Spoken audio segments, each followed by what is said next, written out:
Hey Gavkoo, Zippo Varga here. Been watching your videos for a long time. Kind of sit on the sidelines like a lot of subscribers do and don't really comment much. But I could not pass up this opportunity to take a chance at winning your knife giveaway. The 01 Tooled Steel 5/16 by 2 inch by 18 inch platform that you provided us. I watched the video last night and immediately got my drawing board out and drew up what I would like to have should I be lucky enough to be drawn. Being at the end of the alphabet, hopefully your generator picks me out. It would really be great. I first off want to thank you. You're the backbone to a couple of little modifications I've done to my SOG Fast Talk. So, not to get into great detail, the tip, I didn't re-profile it, but I did sharpen the tip so that it is more formidable and better at penetrating. And I've got another couple of plans for it, and you can see I've engraved my initials on it there. But anyway, let's get the Fast Talk out of the way and get down to business. Quick little bit about me. Most of the videos that I do, I've been a member since 2007. Most of the videos that I do are to help guys with their small engines, small Briggs and Stratton engines, garden tractors, stuff to that effect, to help them repair them.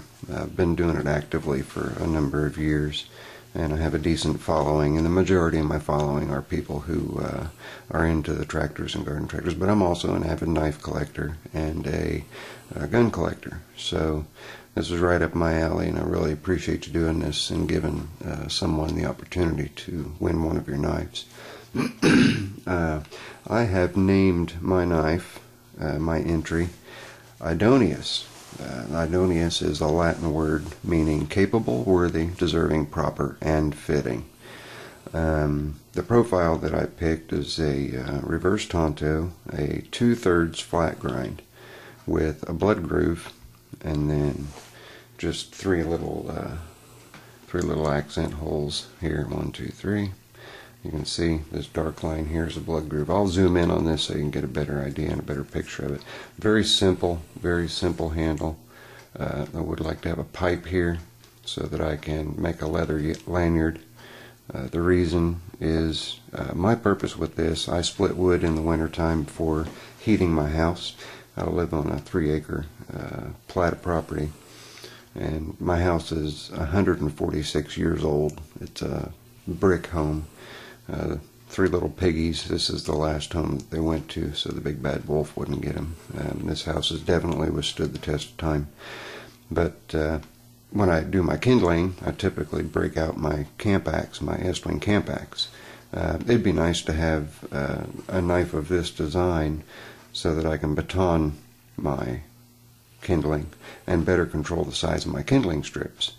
And I'd thought about just taking a machete and using a machete, but I did not find one with a thick enough spine. So I'm going to get down to the knife, and then after that I'll give you guys the story. It's actually kind of a neat story, but it started out as idiocy. But at any rate, I'm going to zoom into the different parts of the knife so you can see a little better. I'm going to come over here and we're going to look at an end profile. Get her zoomed in. Okay, you can see here, here's your 5/16 by 2 inch. We're coming up, we've got the blood grooves on either side, ball milled. If you're not capable of ball milling, it's not a problem at all. It was just kind of a design feature that I put into the knife. And then as you can see, 1/3 is untouched with the exception of the edge being broken on either side of the top of the knife. Just a quick little 45-degree cut on the top.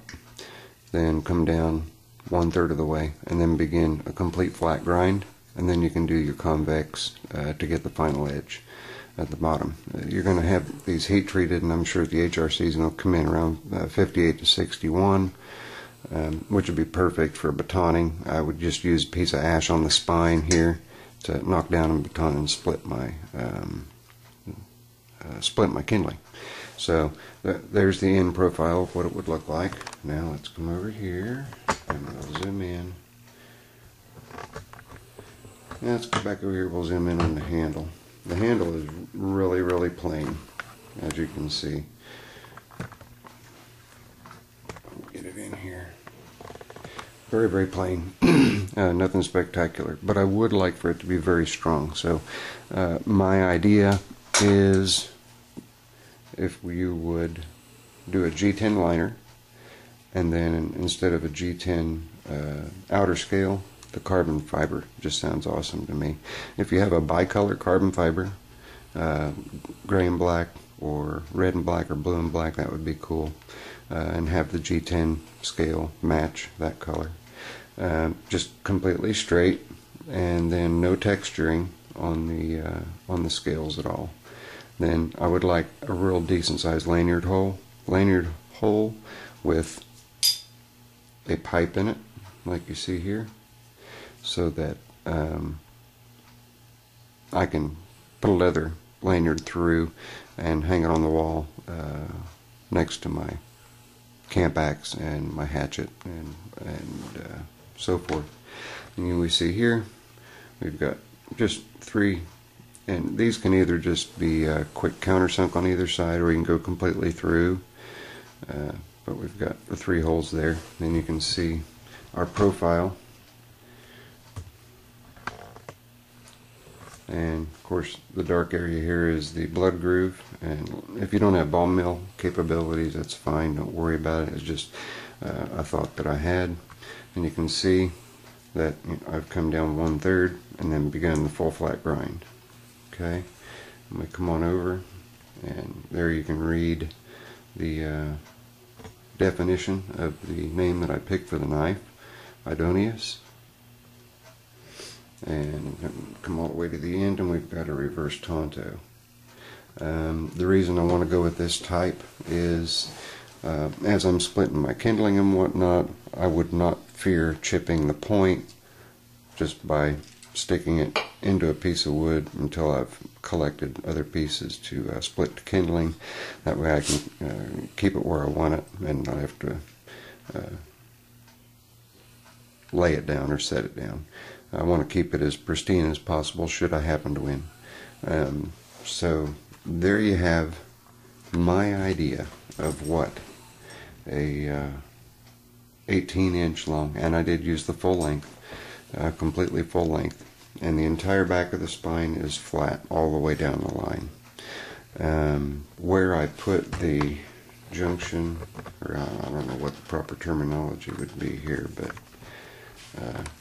the transition from the grip to just the plain steel, you can move that up as far as you want to due to comfort. I don't have the biggest hands either, so you can pretty much judge just using your own hands on what's comfortable for you. Will most likely be comfortable for me. Finger grooves if you want to, not necessary. Just having a nice secure firm grip. You can, if you want, accentuate this, make this deeper. Since we've got plenty of material here, you can make this deeper so that I'm sure that it's not going to slip if I'm just swinging instead of batoning. Then back here, this back edge, I've radiused that back edge just to keep it from being anything that I might stick myself with. But there you have it. Okay, there's the idea. That's my drawing. It's my knife entry. That's what I think I would like to have should I win. Should I be very fortunate enough to win. And of course we've got Gavkoo 2012. Don't cut yourself. And of course me, Zippovarga. Now on for the story. I started getting this guy leaving arbitrary messages, kind of off the wall, sort of on target with what the video was about, but not entirely. It really had me confused, and just no real examples of exactly what was said. But for a period of a couple or 3 months, this was going on. Then I finally got a private message from him, and he asked me He said, I got a question for you. Do you ever have people block you? And, I answered him back, no, I don't have any problems with people blocking me at all. And I know, 10-minute video, sorry, I'll make it as quick as I can. Bottom line was, he and I got to talking, and these strange and unusual comments that he was leaving finally fell into place and made perfect sense. This man is extraordinarily intelligent. He's nearing 60 years old, and I went back and reread his comments after having personal conversations with him, and they made perfect sense. So it turned out that I was the one that was the idiot. I was not giving benefit of the doubt to what he was saying, and I was about to block him. So the idiot in this case was me, and I did wind up making a real good friend. Wonderful guy, great guy, and I always encourage him to comment on my videos now that I understand him. So that's it, buddy. Best of luck to everybody who enters. I certainly hope that I'm one of the, I hope I am the winner, but whoever does win, congratulations. I hope your design is everything that you expect it to be when you get it. I know it's going to be perfect coming from Mike, or from Gavkoo. So, really looking forward to seeing the end result. Everybody have an absolutely wonderful holiday, and we'll all be biting our nails waiting to see who wins after Labor Day. So, this is Zippo. Later. I'm out.